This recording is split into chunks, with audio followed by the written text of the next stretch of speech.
Hi friends, welcome to my kitchen. இன்னைக்கு ஒரு tender coconut mousse தான் பார்க்க போறோம். சூப்பரா ஈஸியா பண்ணக்கூடிய ஒரு ரெசிபி தான் இது. எப்படி வந்திருக்கு பாருங்க. இந்த மாதிரி தான் இருக்கும். ரொம்ப டேஸ்டியா இருக்கும். பசங்களுக்குலாம் ரொம்ப பிடிக்கும். இது எப்படி பண்றதுன்னு வீடியோக்குள்ள போய் பார்க்கலாம். அதுக்கு முன்னாடி என்னோட சேனல் புதுசா பார்க்கறவங்களா இருந்தா மறக்காம சப்ஸ்கிரைப் பண்ணுங்க. வாங்க வீடியோக்குள்ள போலாம். இப்போ சைனா கிராஸ் வந்து 1/2 கப் தண்ணியில ஊற வச்சிடலாம். 10 கிராம் எடுத்துருக்கேங்க. இது நல்லா சோக் ஆகட்டும். வெயிட் பண்ணலாம்.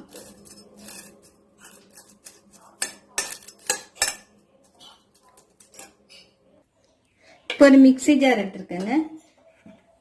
இதுல 1 கப் அளவுக்கு இந்த இளநீரோட உள்பக்கம், அதாவது இளநீர் இருக்கு இல்லைங்களா, அதை எடுத்திருக்கேன். இது வந்து கெட்டியா இருக்கு, கொஞ்சம் லேசானதா இருந்தா நல்லா இருக்கும்.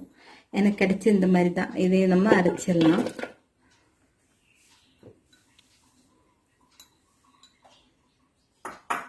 இப்போ இதுல 1/2 கப்பு இளநீ தண்ணி எடுத்து வச்சிருக்கேன். இதுல இருந்து 1/2 கப் எடுத்து அரைச்சிடலாம். ஃபர்ஸ்ட்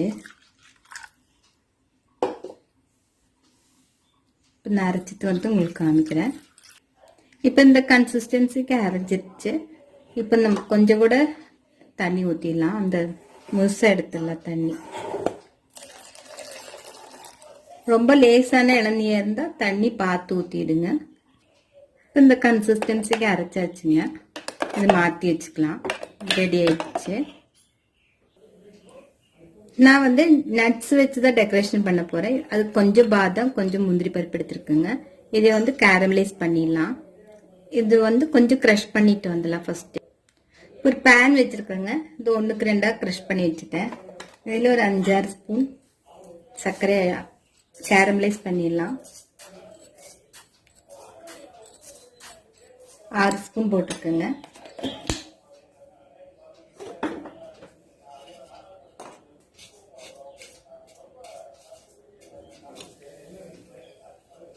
கொஞ்சம் ஹீட் ஆகி கேரமலைஸ் ஆகட்டும்.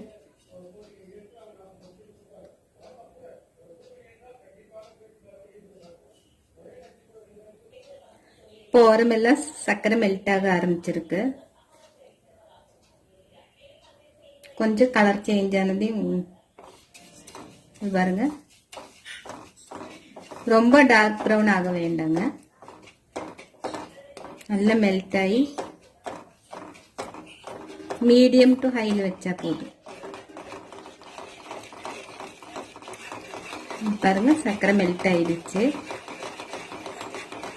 இப்ப அடுப்பு ஆஃப் பண்ணிக்கலாம். அடுப்பு ஆஃப் பண்ணிட்டு நம்ம க்ரஷ் பண்ணி வச்ச அந்த பாதாமும் முந்திரி பருப்பு ஆட் பண்ணிக்கலாம். நல்லா கிளறி விட்டுருங்க.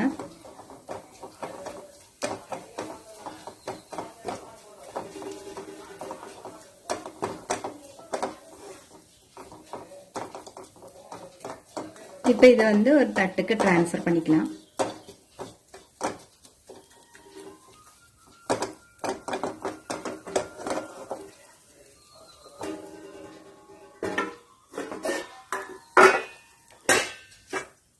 நல்லா ஆறுன பிறகு திருப்பி நம்ம வந்து க்ரஷ் பண்ணணுங்க. நல்லா ஆறட்டும், வெயிட் பண்ணலாம்.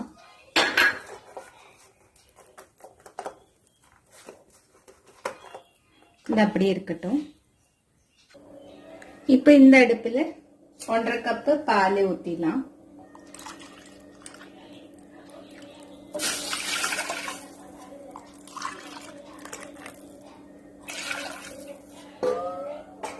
நம்ம எந்த கப்பில் எடுக்கிறோமோ அதே அளவு எடுத்துருங்க.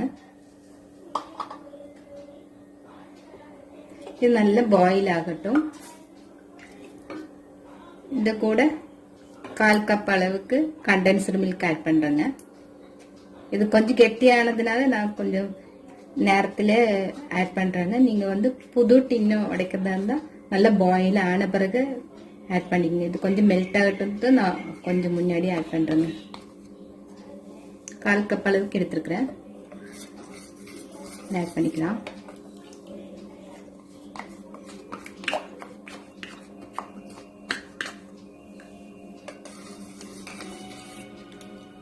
இது பாயில் ஆகட்டும்.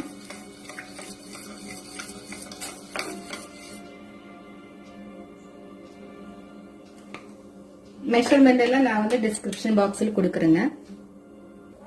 பால் பாயில் ஆகிறதுக்குள்ள நம்ம வந்து இங்க இந்த பக்கம் நான் வந்து சைனா கிராஸ் மெல்ட் பண்ண வச்சிருக்கிறேன். இது மெல்ட் ஆகட்டும். இது 10 நிமிஷம் நல்லா சோக் ஆயிடுச்சு. இது மெல்ட் ஆகட்டுங்க. ரெண்டும் ஒரே சூட்ல மிக்ஸ் பண்ணணும். அதனால தான் 2 கேஸ்லயும் வச்சிருக்கிறேன். இது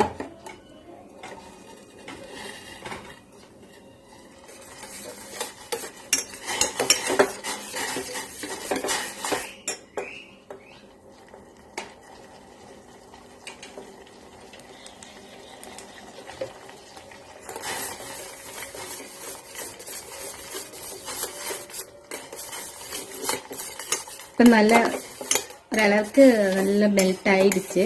இன்னும் கொஞ்சம் மெல்ட் ஆகட்டுங்க.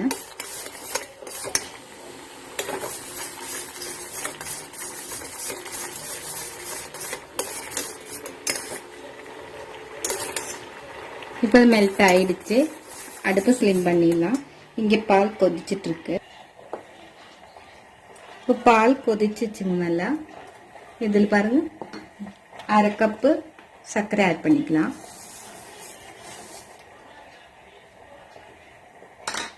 1/2 கப்பு பாலுக்கு 1/2 கப்பு சர்க்கரை.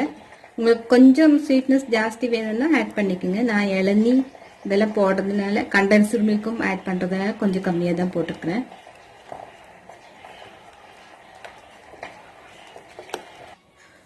இப்போ சர்க்கரை நல்லா பாயில் ஆயிடுச்சு. சர்க்கரையும் நல்லா மெல்ட் ஆயிடுச்சு. இதில் வந்து இந்த சைனா கிராஸ் நம்ம மெல்ட் பண்ணது ஆட் பண்ணிக்கலாம். இந்த சூட்லேயே ஆட் பண்ணிடுங்க. ரெண்டுமே நல்லா கிளறி விட்டுருங்க.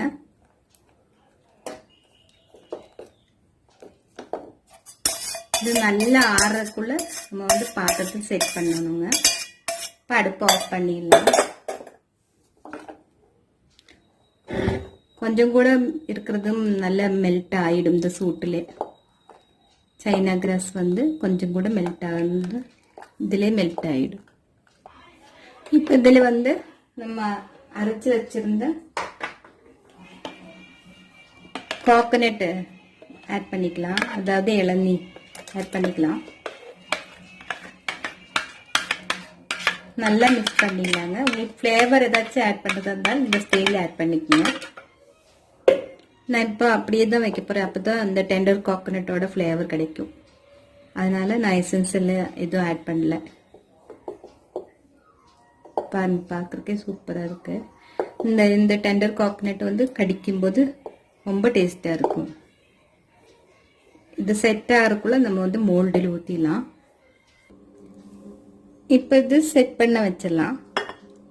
நான் இங்கே ஒரு ட்ரே எடுத்துருக்கேங்க, கிளாஸ் ட்ரே. இதில் ஊற்றிடலாம். நல்ல கெட்டியான பிறகு ஊற்ற முடியாது. அதனால ஃபர்ஸ்ட் ஊற்றிடலாம். கொஞ்சம் ஆறுனாலே போதுங்க.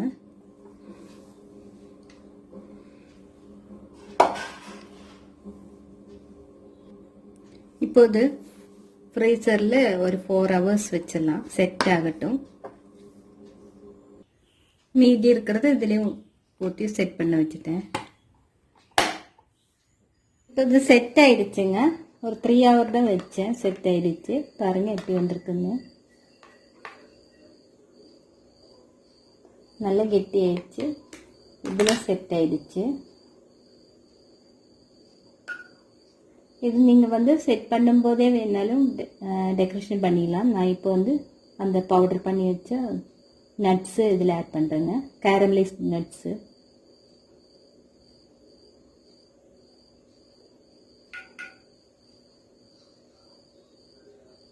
நம்ம இஷ்டம் தான், எப்படி வேணாலும் டெக்கரேட் பண்ணிடலாம்.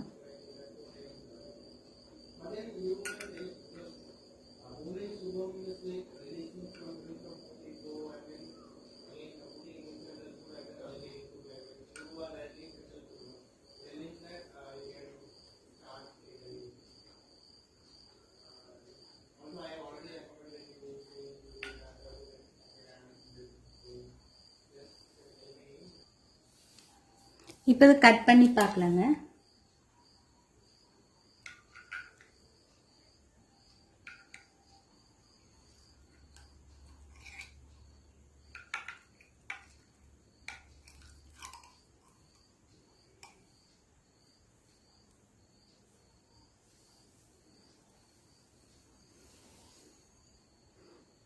எவ்வளோ சாஃப்டாக இருக்கு பாருங்கள், சூப்பராக வந்திருக்கு. எல்லோரும் செஞ்சு பார்த்துங்க. உங்கள் கமெண்ட்ஸ் எனக்கு மறக்காமல் சொல்லுங்கள். இந்த வீடியோ பார்த்ததுக்கு ரொம்ப ரொம்ப தேங்க்ஸ்.